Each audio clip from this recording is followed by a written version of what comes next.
Assalamualaikum warahmatullahi wabarakatuh. Selamat pagi, siang, sore, dan juga malam.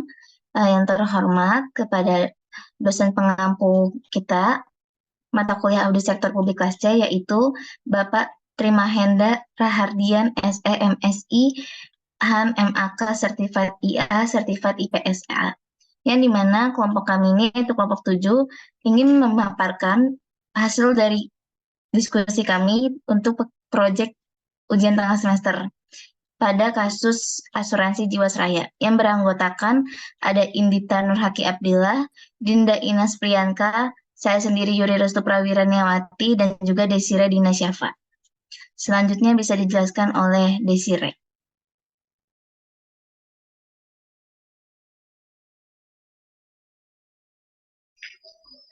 Ya, pada profil perusahaan ini, pada awalnya perusahaan ini tuh berfungsi sebagai lembaga pemerintah yang menawarkan asuransi jiwa bagi pegawai negeri. Nah, selama beberapa dekade terakhir ini, Jiwasraya tuh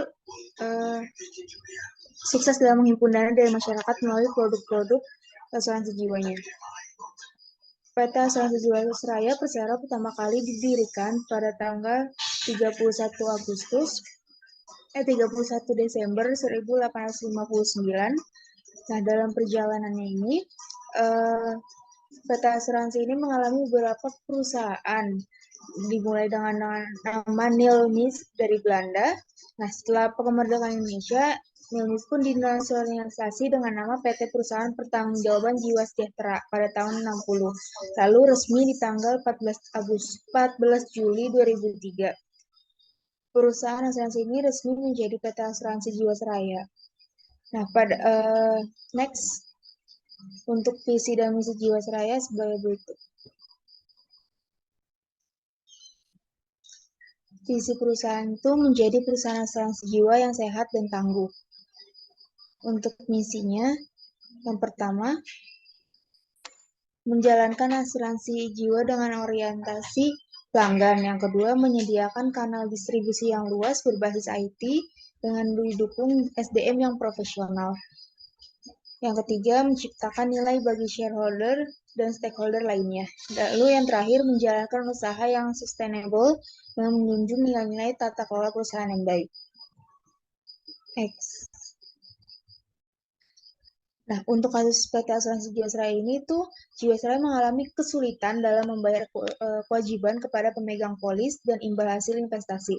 Ternyata perusahaan ini telah berinvestasi dalam instrumen keuangan yang berisiko tinggi dan beberapa diantaranya telah mengalami kerugian besar.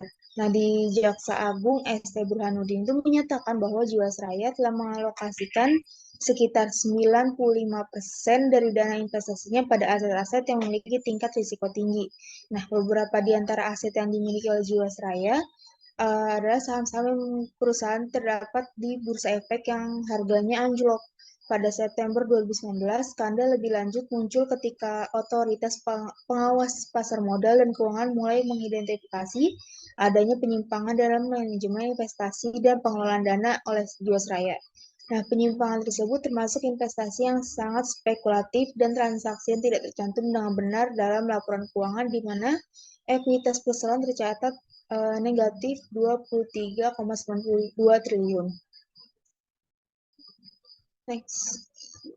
Nah, jadi skandal Jiwasraya ini memiliki dampak yang sangat besar pada pemegang polis, dimulai dari tahun 2006, di mana Kementerian BUMN dan OJK menyatakan ekuitas Jiwasraya tercatat negatif 3,29 triliun. Nah, di tahun 2008, BPK memberikan opini disclaimer atau tidak menyatakan pendapat terhadap laporan keuangan tahun 2006 hingga 2007.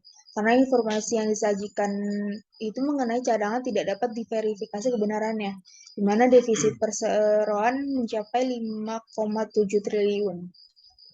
Untuk pada periode 2010 hingga 2012 itu Jiwasraya melanjutkan nih praktik reasuransi dan mencatat surplus sekitar 1,3 triliun. Meskipun tidak mencerminkan angka yang wajar. Terus di tanggal 18 Desember 2012, Bapepam LK memberikan persetujuan untuk produk JS Proteksi Plan yang dipasarkan melalui kerjasama dengan asuransi bank. Produk ini ikut menambah sakit sebenarnya karena menawarkan bunga tinggi yakni 9% hingga 13%. Nah, laporan keuangan Jiwasraya untuk tahun tersebut mencatat perkembangan positif dengan penerimaan premi dari produk JS Saving Plan mencapai 21 triliun. Lalu pada tanggal 2018, ya, Ahmad Nasrullah yang menjabat sebagai Direktur Pengawas Asuransi OJK mengeluarkan surat persetujuan untuk cadangan premi tahun 2016 senilai 10,9 triliun. Nah, di bulan Mei 2018, kekhawatiran atas integritas direksi lama Jiwasraya mulai muncul yang mengakibatkan nasabah mulai mencairkan produk JS Saving Plan mereka. Lalu ternyata dibuktikan dengan hasil audit laporan keuangan Jiwasraya tahun 2017-nya, di mana KAPPWC menemukan perbedaan signifikan dalam laporan keuangan interim, di mana laba sebelumnya dilaporkan sebesar 2,4 triliun, dikoreksi menjadi hanya 428 triliun.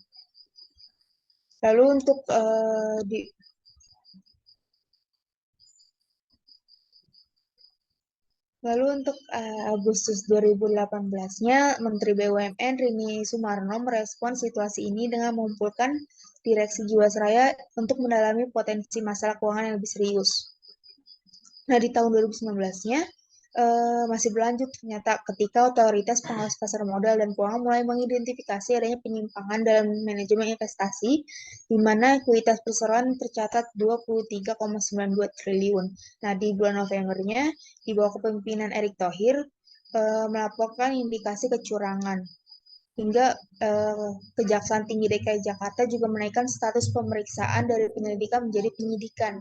Lalu di tahun 2019 akhir, BPK mengumumkan pernyataan resmi terkait skandal Jiwasraya yang sejak tahun 2006 telah dianggap dalam praktik window dressing. Selanjutnya ini akan dijelaskan oleh rekan saya. Selanjutnya ada standar pemeriksaan, di mana standar pemeriksaan kasus penyimpangan terkait audit laporan keuangan di PT Asuransi Jiwasraya harus mengikuti prinsip-prinsip audit yang berlaku dan standar audit yang berlaku di negara. Langkah-langkah umum yang harus diikuti dalam pemeriksaan kasus penyimpangan terkait audit laporan keuangan yaitu sebagai berikut. Yang pertama, itu memahami entitas dan lingkungannya. Kedua, perencanaan audit, lalu evaluasi pengendalian internal, kumpulkan audit, lalu analisis risiko, selanjutnya pengumuman hasil, kesimpulan dan laporan, serta menindaklanjutinya. Next. Di mana pada tahun 2019, laporan keuangan Jiwasraya menunjukkan kerugian sebesar 4,3 triliun rupiah. Penurunan kinerja Jiwasraya berlanjut hingga tahun 2021. Perusahaan asuransi ini diperkirakan akan mengalami kerugian. Kondisi defisit modal sebesar 6,3 triliun rupiah pada 2021 dan 38,6 triliun pada 2020. Kerugian itu terjadi karena Jiwasraya menjual produk tabungan dengan bunga sangat tinggi, yang akhirnya perusahaan mengalami kebangkrutan dan gagal bayar. Kemudian pada 20 Maret 2020, BPK menerbitkan Perhitungan Keuangan Negara atau PKN akibat kasus skandal besar PT Asuransi Jiwasraya. Dengan demikian, jumlah PKN yang dihitung BPK mencapai 16,81 triliun rupiah, di mana jumlah tersebut mencakup kerugian negara sebesar 4,65 triliun rupiah dari investasi saham dan 12,16 triliun rupiah dari investasi reksadana. Jumlah tersebut sedikit berbeda dengan perkiraan awal Kejaksaan Agung, yaitu sebesar 17 triliun rupiah. Next. Selanjutnya, BPK RI telah melakukan 2 kali pemeriksaan di PT Asuransi Jiwasraya, di mana hasil pemeriksaan Jiwasraya telah memodifikasi laporan keuangan yang seharusnya mengalami kerugian. Kementerian Keuangan akan memberikan sanksi berat kepada Kantor Akuntan Publik atau KAP yang kedapatan melakukan audit atas laporan keuangan PT Asuransi Jiwasraya. dan memberikan opini yang tidak sesuai dengan ketentuan standar etika atau standar pemeriksaan. Selama proses pemeriksaan berlangsung, pemeriksaan dilakukan sesuai dengan standar pemeriksaan keuangan negara atau SPKN. Audit investigasi ini berbeda dengan perhitungan keuangan negara atau PKN terkait dugaan korupsi kasus Jiwasraya yang sebelumnya diungkap BPK. Next. Selanjutnya ada nilai-nilai pemeriksaan. Dalam pemeriksaan, kasus penyimpangan terkait audit laporan keuangan di PT Asuransi Jiwasraya, terdapat beberapa nilai-nilai dan prinsip etika yang harus dipegang oleh auditor. Di mana ada beberapa nilai penting yang harus dijunjung tinggi, yaitu yang pertama integritas, di mana auditor harus menjaga integritas dan melaksanakan tugasnya dengan jujur. Mereka tidak boleh terlibat dalam tindakan yang menipu atau merugikan orang lain. Yang kedua yaitu kemandirian, di mana auditor harus menjaga independensi dan tidak terpengaruh oleh pihak yang diaudit. Mereka harus mampu melakukan pemeriksaan secara objektif tanpa tekanan atau campur tangan yang dapat membahayakan integritas pemeriksaan. Selanjutnya yang ketiga yaitu objektivitas, di mana auditor harus objektif dan tidak memihak dalam mengevaluasi temuan atau ketidaksesuaian. Audit harus didasarkan pada fakta dan bukti yang tersedia. Dan yang keempat, kompetensi dan profesionalisme, di mana auditor harus memiliki pengetahuan, keterampilan, dan pengalaman yang cukup untuk melakukan audit. Mereka harus mengikuti perkembangan terkini di bidang audit dan pelaporan keuangan. Selanjutnya akan dijelaskan oleh rekan saya. Selanjutnya yang kelima, mematuhi standar audit.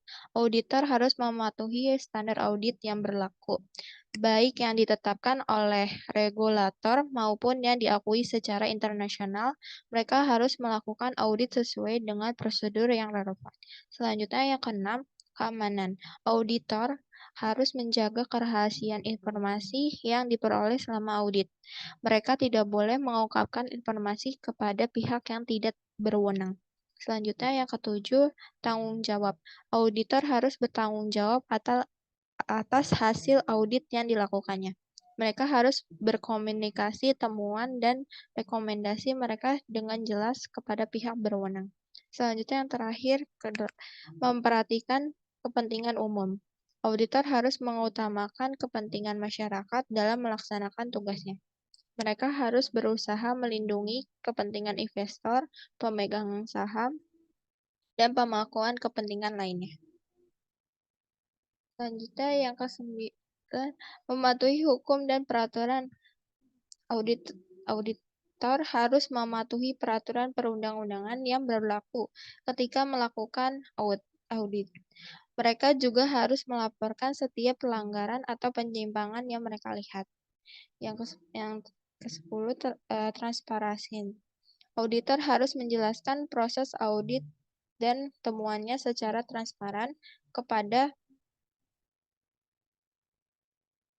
pihak berwenang dan publik. Nilai-nilai tersebut menjadi dasar dalam melakukan audit laporan keuangan dan menyelidiki kasus-kasus yang tidak biasa di PT Asuransi Jiwasraya. Selanjutnya perencanaan, pelaksanaan, dan pelaporan audit laporan keuangan. Perencanaan pemeriksaan audit laporan keuangan PT Asuransi Jiwasraya ada beberapa yang harus dipahami. Yang pertama, pemahaman entitas dan proses bisnis. Yang kedua, pemahaman hasil pemeriksaan sebelumnya. Yang ketiga, pelaksanaan prosedur analitis awal. Yang keempat, pemahaman atas sistem pengendalian internal atau SPI. Selanjutnya, identifikasi dan penilaian resiko awal. Selanjutnya, penetapan batas material awal. Selanjutnya ada penentuan metode usik petik. Selanjutnya ada pemenuhan kebutuhan pemeriksaan. Yang terakhir ada penyusunan program pemeriksaan. Selanjutnya akan dibacakan oleh rekan saya. Baik, selanjutnya ada pelaksanaan pemeriksaan audit laporan keuangan pada PT Asuransi Jiwasraya Persero. Yang pertama itu ada pelaksanaan pengujian pengendalian internal yang dimana untuk mengevaluasi efektivitas sistem pengendalian internal perusahaan dalam mengidentifikasi, mencegah, dan juga mendeteksi kesalahan atau penyimpangan yang akan mempengaruhi laporan keuangan. Yang kedua itu ada penyesuaian tingkat resiko dan materialitas setelah uji pengendalian, yaitu untuk untuk mengoptimalkan rencana audit, mereka berdasarkan hasil uji pengendalian dan juga pemahaman lebih lanjut tentang SPI perusahaan tersebut. Yang ketiga ada juga penyesuaian prosedur pengujian, yang dimana hasil dari uji pengendalian ini dan juga pemahaman lebih lanjut tentang resiko dan juga SPI perusahaan ini untuk mengalokasikan sumber daya yang lebih baik dan fokus pada area yang beresiko saja. Yang keempat ada pelaksanaan pengujian substansi, yang dimana untuk memastikan bahwa laporan keuangan ini memberikan gambaran yang tepat tentang laporan keuangan perusahaan. Yang kelima, pelaksanaan prosedur tambahan jika diperlukan, yaitu adanya keputusan untuk melaksanakan prosedur tambahan yang didasarkan pada evaluasi risiko dan juga pemahaman yang mendalam tentang perusahaan tersebut. Selanjutnya ada penyusunan dan penyampaian konsep temuan, pemeriksaan, dan juga jurnal penyesuaian, yang dimana ini catatan perubahan yang harus dibuat pada laporan keuangan perusahaan, dan juga penting juga untuk menjaga transparansi dan komunikasi yang baik antar auditor. Selanjutnya ada juga perolehan tanggapan atas temuan dan surat representasi, yaitu surat ini memberikan jaminan tertulis dari manajemen bahwa informasi yang diberikan kepada auditor itu secara akurat dan juga lengkap. Selanjutnya ada penyampaian temuan pemeriksaan, yang dimana pada tahap ini tuh auditor akan memberikan laporan kepada manajemen perusahaan, dewan komisaris, dan juga pihak-pihak terkait untuk memastikan akuntabilitas dan juga transparansi dalam laporan keuangan. Dan yang terakhir itu pelaksanaan prosedur analitik akhir, penilaian risiko, dan juga materialitas akhir, yang dimana tahap akhir dari pelaksanaan pemeriksaan ini untuk mengevaluasi hasil audit mereka dan juga memastikan bahwa yang telah dilakukan itu dalam keadaan baik dan juga tidak adanya kecurangan dalam menyusun laporan keuangan. Next. Selanjutnya ada pelaporan pemeriksaan audit laporan keuangan pada PT Asuransi Jiwasraya Persero. Yang pertama itu penyusunan konsep laporan hasil pemeriksaan atau LHP, yang dimana melibatkan penyusunan hasil secara resmi untuk disampaikan kepada manajemen perusahaan, dewan komisaris, pemangku kepentingan, dan juga lainnya. Yang kedua itu pembahasan konsep laporan hasil pemeriksaan, yang dimana ini disusun oleh auditor setelah menyelesaikan pemeriksaan atas laporan keuangan dan juga proses bisnis perusahaan. Yang ketiga, perolehan tanggapan akhir dan rencana aksi. Ini memastikan bahwa temuan hasil audit itu diatasi dengan baik, bahwa perusahaan itu akan memperbaiki identifikasi risiko yang ada.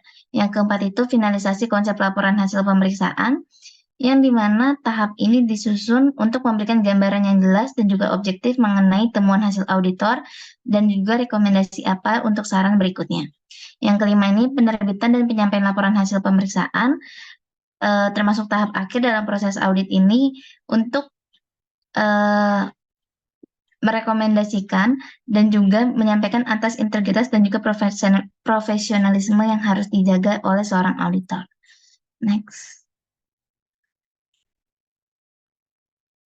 Selanjutnya ada kesimpulan dari kelompok kami, yaitu PT Asuransi Jiwasraya Persero ini memang mengalami masalah yang serius dalam manajemen keuangan, khususnya terkait investasi dan juga pengelolaan dana nasabah.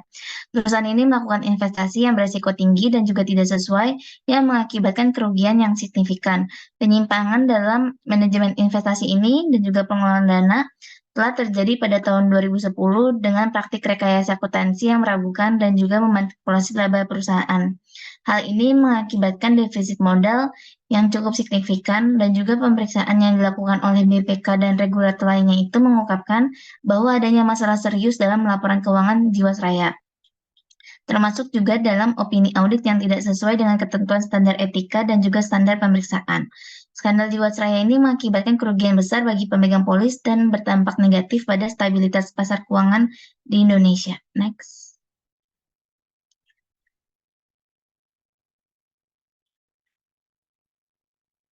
Bagi penegak hukum termasuk penyelidik dan juga pengadilan telah melakukan tindakan terhadap individu yang terlibat dalam penyimpangan di kasus Jiwasraya ini, termasuk juga vonis penjara untuk beberapa tersangka.